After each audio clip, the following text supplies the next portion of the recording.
अरहंत विग्रह परमात्मा निर्ग्रंथ आप्त ज्ञानी सद्गुरुदेव आगम वाणी को भावमय वंदन नमन। सभी भव्य आत्माओं की भव्यता को नमन। इस जगत में हर तत्व अपनी स्वाभाविक गति के अनुसार संचरण कर रहा है। हम देखें ना, पूरी प्रकृति को, ये सूर्य, चांद, धरती, तारे, ये सभी अपनी अपनी निश्चित क्रम के अनुसार चल रहे हैं। ये जो सूर्य है, ये अपने नियत क्रम में निश्चित समय पर पूर्व दिशा में उदय हो जाता है, शाम को अस्त हो जाता है।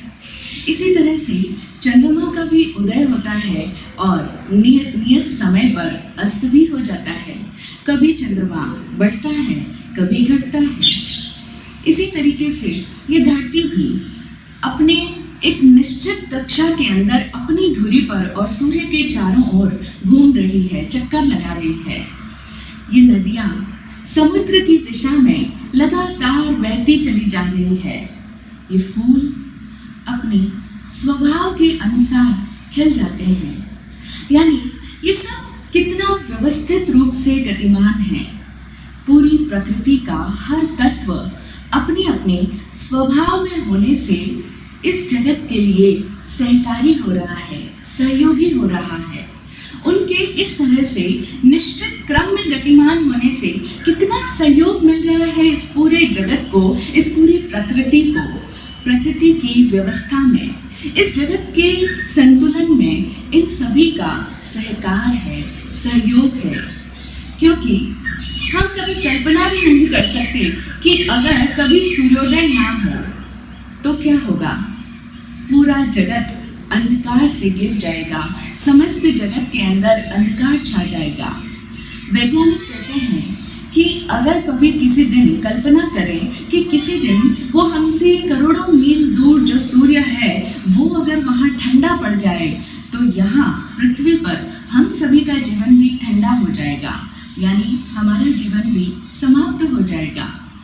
तो हम देखें कि उस सूर्य के होने से हमारा जीवन भी है और उसके होने की वजह से ही हमारे यहाँ जीवन के सारे कार्य सुचारू रूप से चल रहे होते हैं। इसका अर्थ क्या है कि यदि वे सभी अपने अपने स्वभाव में हैं, अपने अपने धर्म के अनुसार गति कर रहे हैं, तो हम भी अपना जीवन को सही ढंग से जी पा रहे हैं। जो स्वभाव है उनका, वही उनका धर्म है। क्योंकि हमारे यहाँ पर स्वभाव को ही धर्म कहा गया है। वस्तु सहावो धम्मो, अर्थात जिस वस्तु का जो स्वभाव है वही उसका धर्म है। तो ये सभी तत्व अपने अपने स्वभाव में हैं, यानी अपने अपने धर्म में जी रहे हैं, अपने अपने धर्म में गति कर रहे हैं। यही उनका धर्म है। इसी बात को आत्मज्ञानी सद्गुरुदेव पूज्य श्री विराट गुरुदेव ने इस तरह से गाया है। सूरज ने कभी भूल नहीं की सृष्टि को सरसाने हित, सूरज ने कभी भूल नहीं की जन जीवन ऊष्माने हित। कब कंजूसी की दिन करने तन तावरा लुटाने हित, भेद भाव कब करता है रवि राजा रंग रिझाने हित।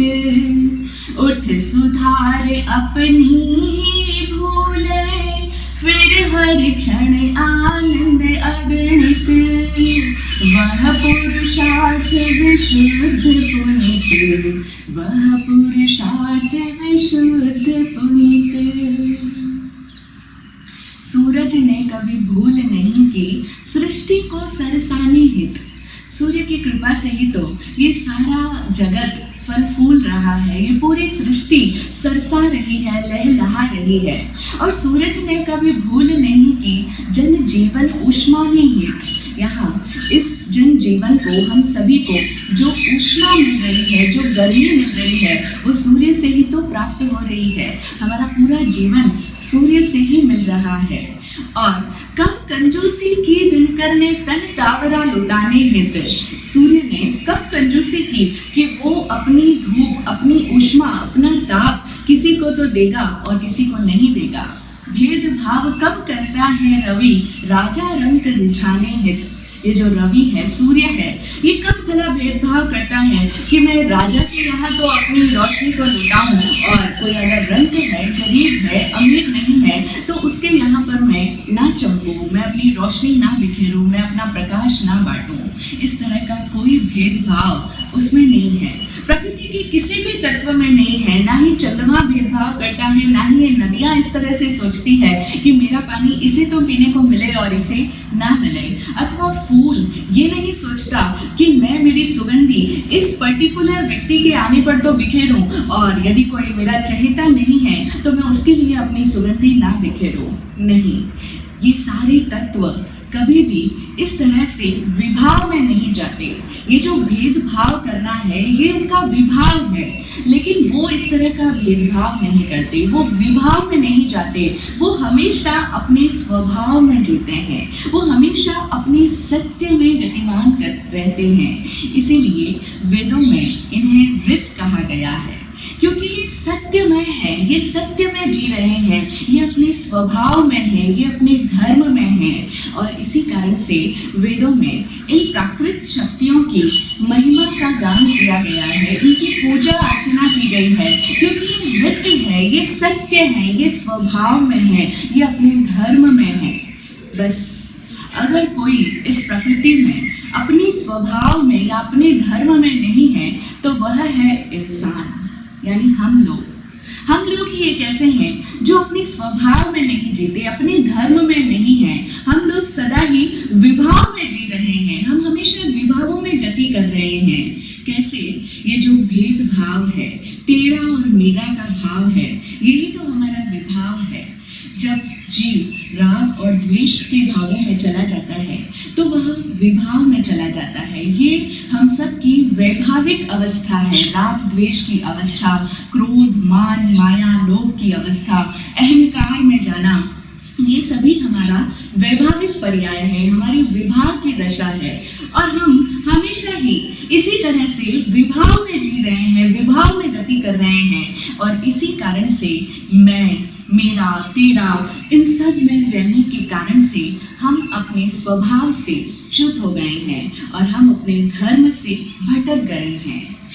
तो इस तरह ये जो विभाव में गया हुआ व्यक्ति है, इस वैभाविक दशा में रहे हुए व्यक्ति को पुनः अपने स्वभाव में लाने का पुरुषार्थ, यही तो हमारी धर्म साधना है। इसी पुरुषार्थ को हम सभी को करना है। ये जो हम बोलते हैं ना कि हमें धर्म करना है, हम धर्म करें, हम धर्म साधना करें, ये क्या है? ये कोई क्रियाओं को बदल लेना मात्र धर्म नहीं है। धर्म साधना का अर्थ है कि हम जो विभाव में चले गए हैं वो पुनः अपने स्वभाव में लौट आए, अपने स्वभाव में प्रतिष्ठित हो जाएं। उसी का नाम है धर्म साधना। क्योंकि हमने समझा स्वभाव यानी धर्म, जिसका जो स्वभाव है वो अगर उस स्वभाव में जिए तो वह धर्म में है। तो विभाव का अर्थ क्या हुआ? अधर्म। यदि वो विभाव में जाता है तो वो अधर्म में है, और उस विभाव से पुनः अपने आप को लौटा कर स्वभाव में ले आना, इसी का नाम है धर्म साधना। अब हम समझें कि हमारा स्वभाव क्या है, हमारे लिए वह धर्म साधना क्या है, वह क्या उपाय है, किस तरह की साधना है, वह कौन सा अभ्यास है, हम क्या करें कि जिससे हम पुनः अपने स्वभाव में आ जाए, विभाव से छूट करके अपने स्वभाव को पुनः उपलब्ध कर लें। तो उसके लिए हमारी साधना क्या हो, हमारा धर्म क्या हो? तो बताया गया कि हमारे लिए हमारी धर्म साधना है कर्तव्य का पालन। जिस तरह से ये प्रकृति के सभी तत्व अपने अपने कर्तव्य का पालन करते हैं तो अपने स्वभाव में जीते हैं, उसी तरीके से अगर हम इंसान भी अपने अपने कर्तव्य का पालन करें तो हम भी पुनः अपने स्वभाव को प्राप्त कर लेंगे, पुनः अपने स्वभाव में आ जाएंगे। लेकिन हम अपने कर्तव्य के पालन में चूक कर लेते हैं, हम अपने कर्तव्य का पालन सम्यकतया नहीं करते और इसी कारण से हम हमेशा विभागों में ही गति करते जा रहे हैं। तो हमें अपने कर्तव्य का पालन करना है, क्योंकि कर्तव्य पालन ही सबसे महान धर्म बताया गया है।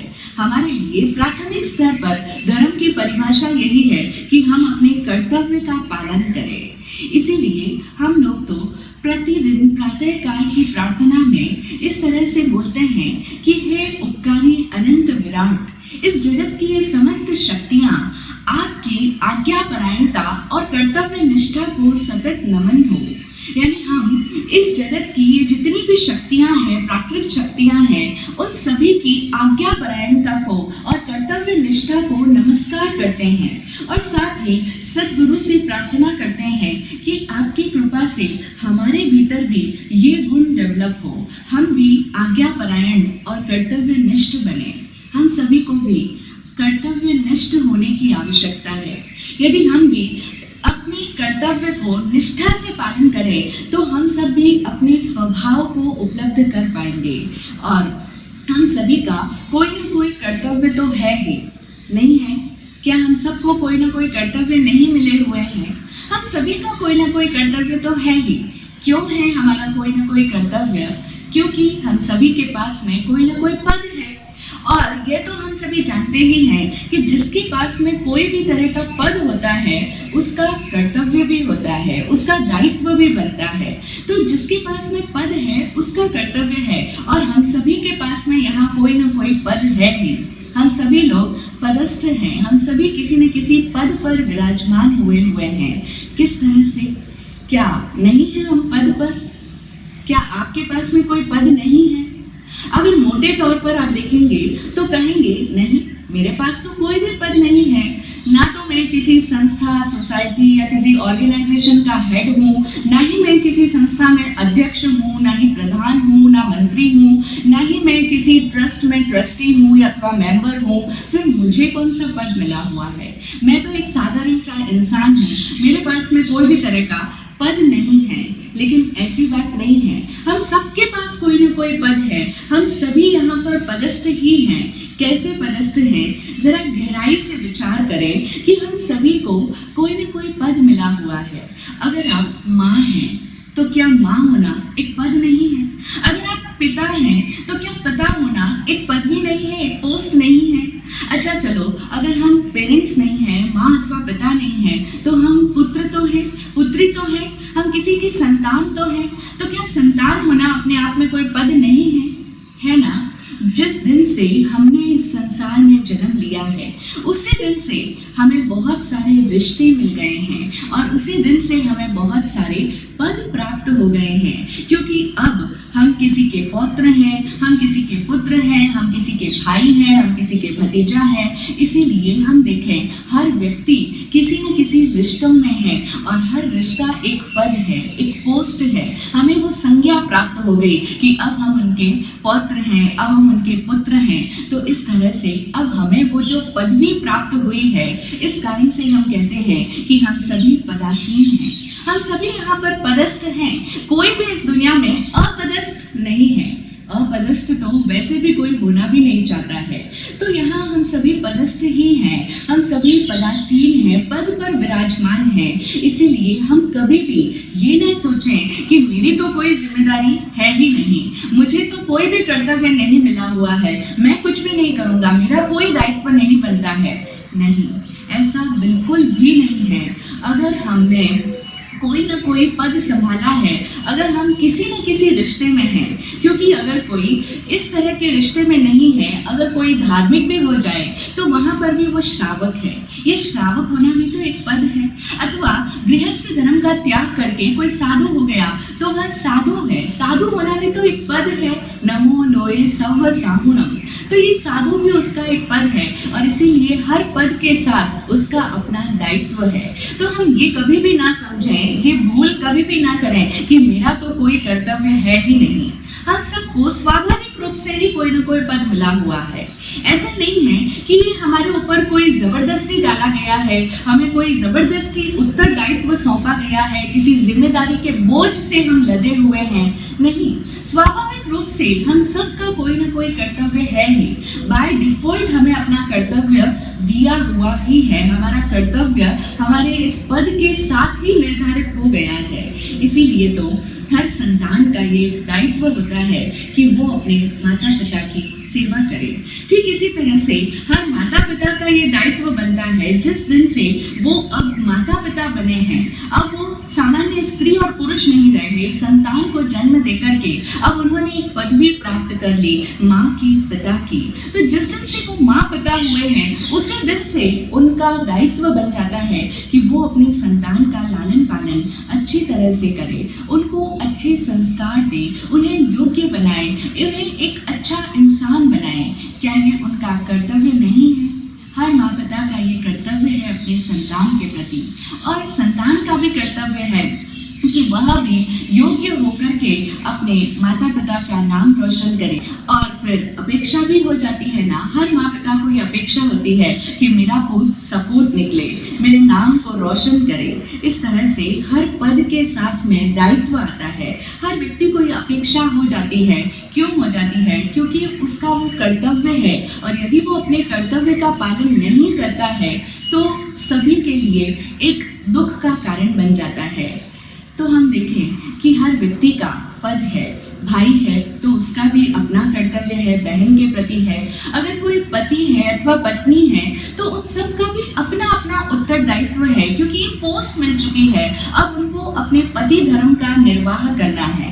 हम बोलते हैं ना कि पत्नी हो तो पत्नी धर्म का पालन करो, अगर पति है तो पति धर्म का पालन करे। इसको धर्म क्यों कहा जाता है? हम इसी तरह से बोलते हैं। हमारे यहाँ पर ये सारा बोलने का जो ढंग है ये बहुत ही गहरा है, सबके बहुत गहरे अर्थ है। हम साधारण रूप में बोल देते हैं बिना इन अर्थों को जाने हुए अथवा बिना कुछ विशेष इस बात पर गौर किए हुए। क्यों हम कहते हैं कि पति धर्म, पत्नी धर्म, मातृधर्म, पितृधर्म, गृहस्थ धर्म, ये सब धर्म क्यों है? क्योंकि कर्तव्य का पालन ही धर्म है।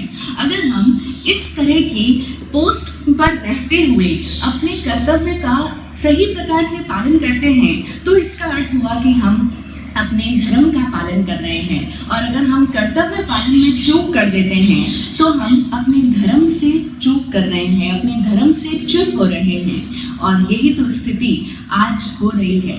आज हम समाज में जहाँ भी नजर डालते हैं वहाँ हमें यही तो नजर आ रहा है कि प्रत्येक व्यक्ति अपने धर्म का पालन नहीं कर रहा है। अगर संतान अपने धर्म का पालन करती तो वह कभी भी अपने माता पिता को वृद्धाश्रम में नहीं भेजती। अगर पति और पत्नी अपने धर्म को समझ जाएं तो फिर कभी डिवोर्स के केसेस ही ना बने। कभी भी ये जो समाज में इतनी अशांति है, इतनी अराजकता है, इतना कलह क्लेश है, इतना वैर विरोध है, इतना डिस्टर्बेंस है, ये सब ना हो अगर प्रत्येक व्यक्ति अपने अपने कर्तव्य का पालन करे, अपने अपने धर्म में जिए। लेकिन हम इंसान ऐसे हैं कि हम अपने कर्तव्य का पालन करना नहीं चाहते। और फिर बहुत सारे तो ऐसे महान किस्म के प्राणी हैं यहाँ पर, ऐसे महान किस्म के आलसी लोग हैं जो कहते हैं कि मैं तो कुछ भी नहीं करना चाहता, मैं कोई भी तरह का कार्यभार नहीं संभालूंगा। वो कहते हैं कि मुझे तो तुम कोई भी तरह का कार्यभार सौंपो ही ना, क्योंकि मैं कुछ भी नहीं करूंगा, मैं कुछ भी करना नहीं चाहता हूँ, मेरा कोई कर्तव्य ही नहीं है। वो चाहते हैं कि हम इतने आलसी हो जाएं। लेकिन क्या ऐसा संभव है? फर्ज करें किसी दिन 24 घंटे के लिए इंसान अगर ये कह दे कि मैं आज 24 घंटे परम आलस्य की दशा को एंजॉय करूंगा, मैं सिर्फ आलस्य में रहूंगा, कुछ भी नहीं करूंगा, मेरा कोई फर्ज नहीं होगा, मेरा कोई दायित्व नहीं होगा, मैं बस आलस्य में जीऊंगा, मैं कुछ भी नहीं करूंगा, तो क्या ऐसा संभव है? व्यक्ति खाना तो खाएगा, भोजन तो करेगा, और भोजन करने के लिए भी उसे कुछ तो करना ही पड़ेगा। चलो भोजन उसे कोई बना कर दे देगा, लेकिन उसको खाना तो स्वयं को ही पड़ेगा। अच्छा चलो एक पल के लिए मान लें कि उसे कोई मुंह में कौर भी दे देगा, लेकिन चबाना तो स्वयं को ही पड़ेगा। पानी भी खुद ही पिएगा तो कुछ तो करेगा। वह कहे मैं तो हाथ पैर भी नहीं हिलाऊंगा, बस सिर्फ बैठा रहूंगा, तो ऐसा संभव नहीं है। चलो हो भी जाए, वो कह दे कि मैं ना भोजन करूंगा ना पानी पीऊंगा, सिर्फ 24 घंटे बिस्तर पर पड़ा रहूंगा बिना हाथ पैर हिलाए, लेकिन वो शरीर को तो विश्राम दे सकता है, शरीर को नहीं हिलाएगा, शरीर से कुछ नहीं करेगा, लेकिन ये जो मन मस्तिष्क है ये क्या कभी बिना कुछ किए रह सकता है? ये तो कभी नहीं रहता। हम सभी जानते हैं कि हम शरीर को आराम दे देते हैं, शरीर को बिस्तर पर लिटा देते हैं, लेकिन ये मन हमेशा ही दौड़ता रहता है। ये विचार हमारे ना जाने चलते ही रहते हैं, कहाँ से कहाँ तक चलते रहते हैं। इस मनो मस्तिष्क को विश्राम देने की कला तो हमें आती ही नहीं है, और इसी कला का नाम तो सामायिक है। सामायिक में मिलता है इस मन को विश्राम, लेकिन हमें तो अभी वो कला आती नहीं। हमने तो जाना नहीं कि किस तरह से हम बिना कुछ किए रह जाएं, क्योंकि भगवान महावीर स्वामी की वाणी में यदि हम समझें तो कुछ नहीं करना तो अपने आप में एक बहुत बड़ा तप है, और हम हमेशा कुछ न कुछ करते रहते हैं। ये करना ही तो हमारी बीमारी है। इसी को भगवान महावीर ने सावध्य योग कहा है। ये जो हम कुछ न कुछ कर रहे हैं, ये जो हमारा मन से क्रियाएं चालू है, हमारी वाणी से जुबान हमारी हर पल चल रही है अथवा काया चल रही है, ये जो मन वाणी और काया से जो निरंतर करना है, यही हमारा सावध्य है, यही शोरगुल है, यही हमें विभाव में ले जा रहा है। और स्वभाव में आना यानी कुछ नहीं करना, कुछ नहीं करने को ही हमारे यहाँ तप कहा जाता है। तो हम समझें, कुछ नहीं करना तो हमारे लिए संभव ही नहीं है। हम कभी इरिटेट होकर के, फ्रस्ट्रेट होकर के बोल देते हैं कि अब से मैं कुछ भी नहीं करूँगा, मेरा कोई दायित्व नहीं बनता, मैं कोई कर्तव्य का पालन नहीं करूँगा, लेकिन हम समझें ऐसा संभव ही नहीं है। इंसान की ये प्रकृति ही नहीं है कि वह कभी भी बिना कुछ किए रह जाए, क्योंकि गति तो स्वभाव है, गति तो हमेशा होगी ही। अगर स्वभाव में गति नहीं करेंगे, अगर अपने कर्तव्य का पालन नहीं करेंगे, तो विभाव में गति करेंगे, और वही तो हम सभी कर रहे हैं। हम कहते हैं कि हम अपने दायित्व का पालन नहीं करेंगे। कर्तव्य कोई भी नहीं करना चाहता, लेकिन अधिकार सबको चाहिए। हर संतान अपने माता पिता की संपत्ति में अपना अधिकार चाहती है, लेकिन अपनी ड्यूटीज को फॉलो करना कितना कम लोग चाहते हैं। अधिकार सबको चाहिए, लेकिन कर्तव्य कोई भी नहीं करना चाहता। बस यही हमारा विभाव है, और इसी विभाव में होने के कारण से हम धर्म में नहीं हैं। अब हम समझें, अगर किसी व्यक्ति को वास्तविक अर्थों में, वास्तव में धार्मिक होना है, सिर्फ धार्मिक क्रियाओं को नहीं करना है कि कुछ क्रियाएं बदल लो, कुछ मुपत्ति लगा लो या मंदिर उपासना चले जाओ, कुछ उपवास लीला तिलक कर लो, रात्रि भोजन का त्याग कर लो, आलू प्याज छोड़ दो, जमीकन का त्याग कर दो, और इस तरह से ऐसी जो भी क्रियाएं होती है उनको कर लें और हम धार्मिक हो जाएंगे। नहीं, धार्मिक होना इतना आसान नहीं है। सिर्फ बाहर से हमारे को कुछ बदल लेना, बाहर से कुछ परिवर्तन कर लेना ही धार्मिक होना नहीं है। अगर वास्तव में धार्मिक होना है, सच्चे अर्थों में, सही मायने में अगर हमें धर्म को समझना है, अध्यात्म को समझना है, तो हमें मिथ्या दृष्टि से सम्यक दृष्टि होना होगा। और सम्यक दृष्टि होने के लिए सम्यक्त्व की साधना करने वाले साधक को अपने आप से ये कहना होता है कि मैं कभी भी अपने कर्तव्य के पालन में कभी भी चूक ना करूं, कर्तव्य के पालन के प्रति कोई पलायन ना करूं। लेकिन हम सभी पलायन कर जाते हैं। हम सभी कर्तव्य पालन से जी चुराते हैं, आंखें चुराते हैं। कर्तव्य ना बाबा, हम ये तो नहीं कर सकते, हम अपने कर्तव्य का पालन नहीं करेंगे। हाँ, कुछ न कुछ तो करेंगे, लेकिन वो करना क्या होगा? अपनी मन मर्जी से करेंगे। जो करने योग्य है, जो हमारा दायित्व है, जो सहज रूप से हमारा कर्तव्य बनता ही है, क्योंकि हम सभी ने समझा कि हम सभी का कोई ना कोई पद है, और उस पद के साथ में अपना कर्तव्य भी निर्धारित है, लेकिन हम वो कर्तव्य तो नहीं करेंगे, हम अपनी मन मर्जी से कुछ भी करेंगे। ये जो मन मर्जी से करना है, यही अधर्म में जाना है, यही हमारा विभाव है। तो इसीलिए सम्यक्तम प्रार्थना करता हुआ साधक स्वयं से ये कहता है कि मैं अपने कर्तव्य के पालन में कोई भी तरह का प्रमाद अथवा पलायन ना करूं। हम सुन रहे हैं पिछले कई दिनों से सम्यक्तम प्रार्थना को समझ रहे हैं कि किस तरह से एक वो साधक जो अब अपनी दृष्टि को मिथ्या से सम्यक बनाने का प्रयास कर रहा है, वो अपने अपने आप को सम्यक दृष्टि बनाने के लिए अभ्यास कर रहा है, यानी कि साधना कर रहा है, तो वह कौन सा अभ्यास करे, वे कौन सी बातें हैं, वे कौन से सूत्र हैं कि जिसके द्वारा वह अपनी दृष्टि को बदल पाएगा, वह अपनी समझ को शुद्ध कर पाएगा, मिथ्या से सम्यक हो पाएगा। उसके लिए क्या क्या अभ्यास किए जाते हैं, तो हम सुन रहे हैं समत्तम प्रार्थना में। पहला सूत्र हमने समझा था कि इस देह से स्वयं को अच्छा प्रमाणित करने का प्रयास कदापि ना हो। साधक जो सम्यक दृष्टि होना चाहता है वह कहता है कि इस देह से, यानी मेरे अपने आप के द्वारा, मैं स्वयं को कभी भी अच्छा प्रमाणित करने का प्रयास ना करूं। क्योंकि जब व्यक्ति अपने आप को अच्छा दिखाने का प्रयास करता है, स्वयं को श्रेष्ठ साबित करता है, तो अभी तक हम समझ जाएं कि उसकी दृष्टि मिथ्या दृष्टि ही है।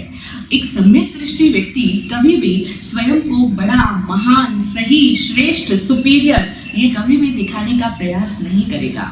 वह कभी भी लोगों को दिखाने के लिए कोई भी क्रिया नहीं करेगा। अब हम अपने अंतर को चेक कर लें, अपने आप के भीतर झांक लें कि क्या मेरे भीतर भी ये वृत्ति तो नहीं, कहीं मेरे भीतर भी ये आदत तो नहीं कि मैं जहाँ भी जाता हूँ अपने आप को सही प्रूव करने की कोशिश में लगा रहता हूँ। हमेशा ही हम सभी दूसरों को प्रभावित तो करना चाहते हैं कि औरों की नज़रों में मैं कुछ अच्छा दिख जाऊँ। ये प्रयास एक सम्यक दर्शनी साधक को नहीं करता है। तो पहला सूत्र हमने समझा, इस देह से स्वयं को अच्छा प्रमाणित करने का प्रयास कदापि ना हो। दूसरा सूत्र, आत्मा के उपादान पर कभी शंका उत्पन्न ही ना हो। आत्मा का उपादान यानी मेरा आत्मा क्या है, उस आत्मा के भीतर क्या पोटेंशियलिटी है, उसका उपादान क्या है, उस आत्मा की ग्रहण करने की क्षमता क्या है कि आत्मा भाव कर सकता है। और इस आत्मा के भाव के कारण ही तो हमारा पूरा जगत संचालित हो रहा है। हमारी पूरी सृष्टि, जो हमारा अपना जीवन है, वो हमारे ही भावों से चल रहा है। ये हमने जाना था इस दूसरे सूत्र के अंदर कि इसमें हमें कभी भी कोई शंका ना हो। हम अपनी आत्मा की योग्यता को, अपनी आत्मा की अर्हतता को जाने। फिर तीसरे सूत्र में हमने बात की थी कि सुविधा की कोई आकांक्षा ही ना रहे। सुविधा की कांक्षा ना रहे।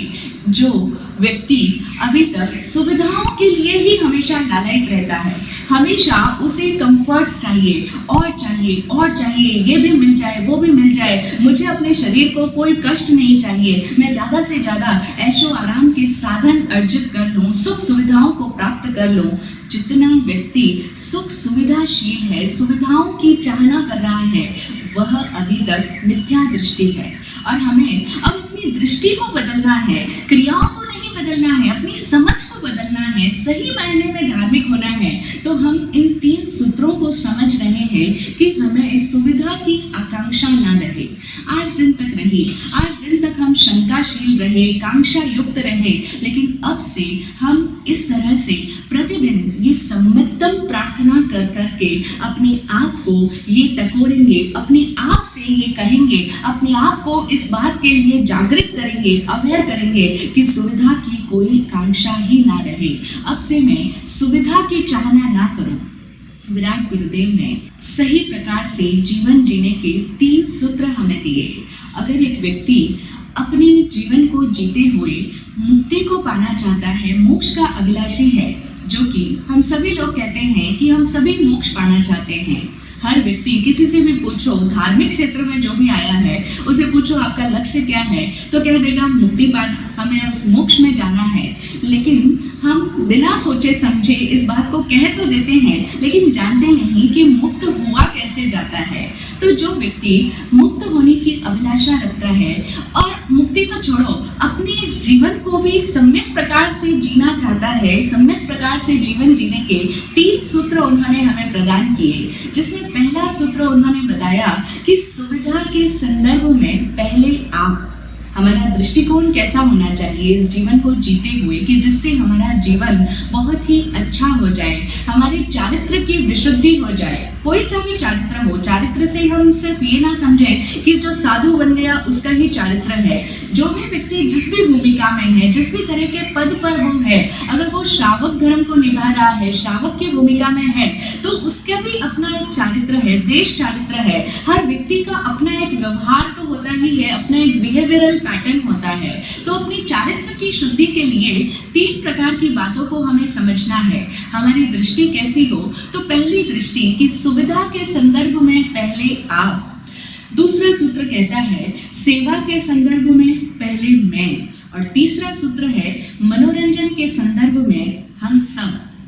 अब हम इन 3 बातों को समझें कि सुविधा के संदर्भ में पहले आप। हमारा नजरिया क्या होता है जनरली कि अगर कोई भी किसी को कोई सुविधा मिल रही है, किसी को कोई छूट मिल रही है, किसी को कोई कंफर्ट दिया जा रहा है, तो उसमें हमारा हाथ सबसे पहले आगे रहता है, हमको सबसे पहले मिले ये सुविधा, ये साधन, ये चीज, ये वस्तु, ये सुख, ये पहले हमको मिले। लेकिन अब से हमें सुविधा के संदर्भ में पहले आप, इस तरह की दृष्टि रखनी है, इस तरह की अपनी सोच को बनाना है, तभी हमारा चारित्र विशुद्ध हो पाएगा। और फिर दूसरा सूत्र कहता है सेवा के संदर्भ में पहले मैं। जब भी कभी कोई सेवा की बात आए, कर्तव्य पालन की बात आए, तो वहां पर पहले मैं का एटीट्यूड रखें। ऐसा नहीं कि सेवा करने की बारी आई तो आप देख लेना। हम कहते हैं ना कि पद जिसने संभाला है उसका दायित्व बनता है सेवा करना, किसी चीज को मेंटेन करना, कि क्या करना, कैसे करना, ये सब तो पद वाले संभाले। हमारे पास में तो कोई पद है नहीं, इसलिए हमें ये बातें थोड़ी ना ख्याल रखने की बात है। अगर कहीं पर कोई सेवा देनी है तो पद वाले देवे।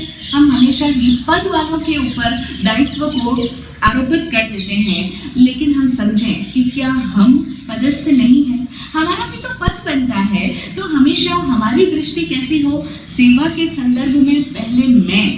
हाँ, हम जानते हैं आज दिन तक हमेशा सेवा के संदर्भ में पहले आप करते आए हैं और सुविधा के संदर्भ में पहले मैं का एटीट्यूड रखा है। लेकिन अब इस एटीट्यूड को पूरी तरह से चेंज करना है, बदलना है। सुविधा के संदर्भ में पहले आप, और जहां कहीं किसी की सेवा करने की बात आए, कोई कार्य करने की बात आए, कोई फर्ज निभाने की बात आए, कर्तव्य अदा करने की बात आए, तो वहां पर पहले मैं। इस तरह से यदि हम कर पाएंगे तभी हमारा चारित्र विशुद्ध होगा, तभी हमारी दृष्टि सम्यक हो पाएगी। और फिर तीसरा सूत्र गुरुदेव ने बताया मनोरंजन के संदर्भ में सब साथ हैं, हम सब। जब भी कभी कोई मनोरंजन की बात आए, कोई एंटरटेनमेंट की बात आए, खेलना कूदना है, मजे करना है, मौज मस्ती करना है, बाहर घूमने जाना है, तो वहां पर हमारा क्या एटीट्यूड रहना चाहिए? हम सब साथ रहें। जब सब साथ होकर के मनोरंजन करते हैं तो सबकी आत्मा एक ही तरह से आगे बढ़ती है। हाँ, ये भाव तो जनरली हम लोगों का रह जाता है। मनोरंजन हम हमेशा ही सबके साथ में ही करते हैं, लेकिन ये जो ऊपर के 2 सूत्र हैं, इनमें हमारा एटीट्यूड पूरी तरह से ऑपोजिट है। सुविधा के संदर्भ में पहले मैं हो जाता है, जबकि सुविधा के संदर्भ में पहले आप होना चाहिए, और सेवा के संदर्भ में पहले मैं होना चाहिए। वहां पर हम लोग सेवा के संदर्भ में हमेशा ही सेवा के लिए दूसरों को तलाशते रहते हैं, लेकिन सेवा के संदर्भ में पहले मैं, यानी अपने कर्तव्य का पालन करना है, तो मैं उस कर्तव्य के पालन में कभी भी ना चूकूं, कोई प्रमाद ना हो और ना ही कोई पलायन हो। हम अपने कर्तव्य से जो पलायन कर जाते हैं, भाग जाते हैं, कर्तव्य का पालन नहीं करना चाहता, अपने दायित्व से आंखें चुराते हैं, जी चुराते हैं, अब से हम अपनी उस आदत को बदलें, क्योंकि हमें सम्यक दृष्टि होना है। तो सम्मितन की प्रार्थना करते हुए एक साधक स्वयं को ये समझा रहा है, स्वयं को ये ज्ञान दे रहा है, स्वयं को इस तरह से निर्देश दे रहा है, इंस्ट्रक्शंस दे रहा है कि कर्तव्य पालन के प्रति कोई प्रमाद अथवा पलायन ना हो। अगर हम भी चाहते हैं कि हमारी भी दृष्टि शुद्ध हो, हम भी सम्यक दर्शन से युक्त हो पाए, तो क्योंकि सम्यक दर्शन ही मोक्ष का मार्ग है। इस बात को अनेकों बार हमने दोहराया है, सम्यक दर्शन ज्ञान चारित्राणि मोक्ष मार्गः।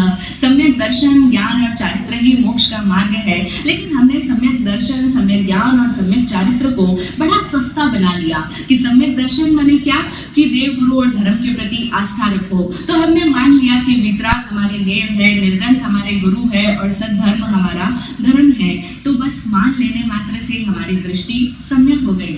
नहीं, नहीं, इतना आसान नहीं है।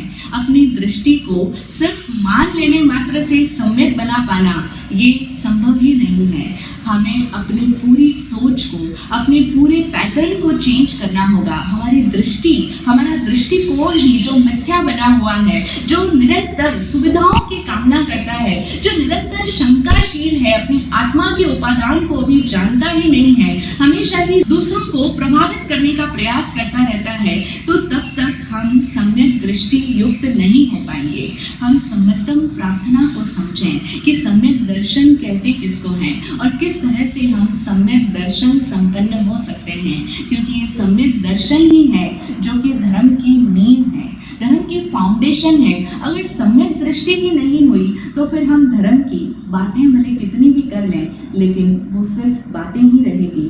हमारे भीतर में कोई भी तरह का रूपांतरण नहीं होगा और अपने आप को बदले बिना कोई भी व्यक्ति धार्मिक नहीं हो सकता, मुक्ति का अधिकारी नहीं हो सकता।